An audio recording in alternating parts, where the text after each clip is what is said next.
Okay, it was minus 25 last night. Let's just see how this thing starts. Looks like our fuel is on. Put the choke to full. I don't think it's going to go with just choke. Nope. There's our primer. And we're going to give it a shot. Let's try that now. Look at that. Okay, Quad Runner primer kit. What you're going to do is you're going to take this bracket I made and we're going to slip it over like that. But first what we're going to do is we're going to take this off. Like, you'll have to get a crescent wrench. Loosen it. I've already loosened it.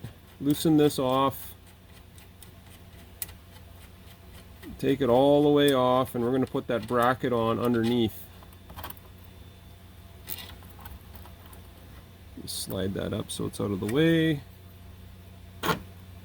Slip that over there like that, and then put that back in. And I can't do that with the camera. Okay, so this is what it should look like after you're tightened down. You don't have to worry about adjustment. Your adjustment is on the bottom side. We're just using the top bolt, that's the lock jam nut, to hold our bracket down. And then we're going to take our primer kit, we're going to slide it in like that. And then we're going to put the nut on the bottom, and then we're going to tighten it up, and then we're going to start attaching some lines. Okay, so what you're going to do next is there's 3 screws. You take that one, and that one out, and then we're going to take this shield out of the way so we gain access to the petcock on the bottom of the fuel tank, which is right there. And we're going to take that line off. But first we're going to turn the fuel off. For those of you that have primer, which is Bob, who I'm making this video for, this is going to be a little bit difficult for you.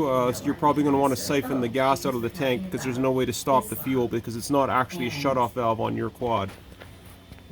Okay, so you need to get that fuel line off, which I've done already, and I took a zip tie was up here, so I removed that zip tie so I could pull the line out like that. And what we're going to do is we're going to attach this T-fitting right here, and the small line is going to be our primer line feed. So we're going to connect that to the fuel line, and then we're going to connect it back up to the petcock. Okay, so now we're going to attach some of this clear line just because it's easy to do right here, out here, and then we're going to fish it through and connect it to the petcock. Okay, so now that you got that connected to back to your petcock, I put a zip tie around it, and then now we're going to route this line, and it's going to go to that port right there, and that's the inlet port for the primer. So we're going to cut it to length. I always like to leave a little extra in case you have to disconnect and move it around, and cut it to length and connect it. So the next thing you're going to have to do is take these shifter knobs off because we're going to need access to fish our fuel line up this way. Star screwdriver, a nice stubby short one like that to do this job too, because you got the screw. There's screws are on this side. There's one screw there. You can see it there, and then this one here. It's on the side over here, or right there, right in there. So you got to remove those. So I forgot to show you, you got a bolt up here to remove, a bolt there at the back, a bolt there, and then you got to turn the steering wheel that way, and you got a bolt there, and you can remove that panel once you get the shippers off. And now what we're going to do is we're going to string this line. We're going to go down that way, and we're going to fish it through down to our primer. And then we're going to fish it through up this way, and it's going to go under that tube there and come out here and towards the carburetor. I fished the line, I fished it through, went down that way, get that out of the way, and then this light in the right spot.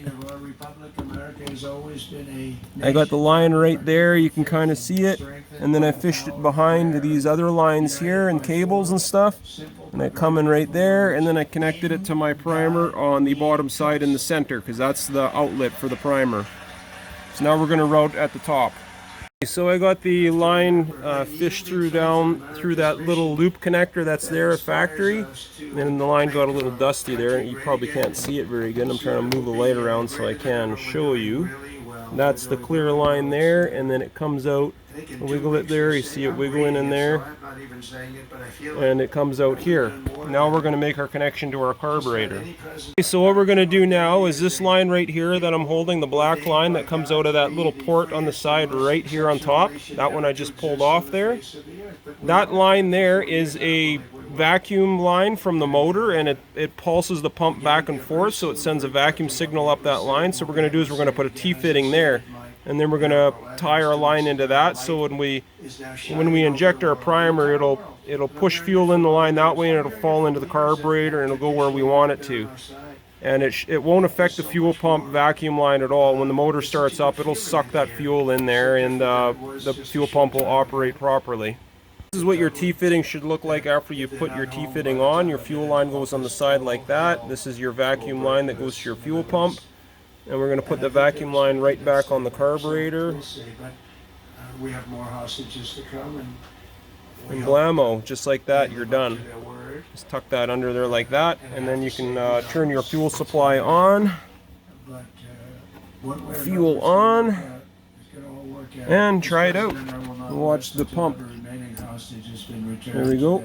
It's priming. Let's check up here and watch for fuel now.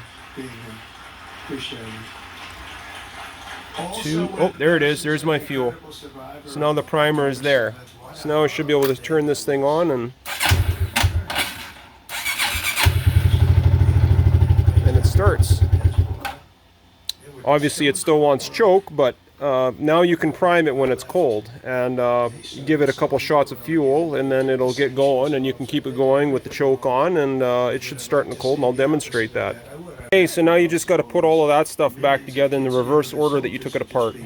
Okay, it was minus 25 last night. Let's just see how this thing starts. Looks like our fuel is on. Put the choke to full. I don't think it's going to go with just choke. Nope. Okay, so now we're going to just try the thing I installed with the primer. I want to see the fuel. So there's our fuel line right there. There's our primer. And we're going to give it a shot. And we'll watch the fuel go in. Let's try that now. Look at that.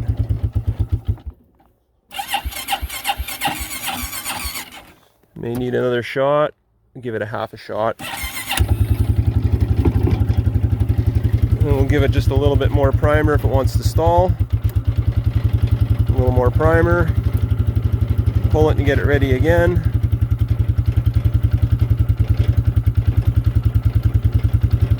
And give it a little bit more. We got full choke on this thing now. A little bit more, we'll give it that last little bit. Okay, it should run now. If you didn't have that primer before, when it was just choke, you would just crank and crank and crank and crank forever, and it didn't want to go. But with the primer, you give her a little shot of fuel and she goes. So we can put this seat back on now, it's going to run.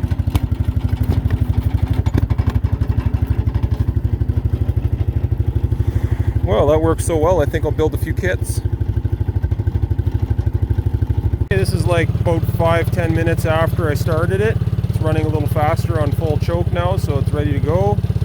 And if you like this content, please hit like and subscribe. Thanks for watching.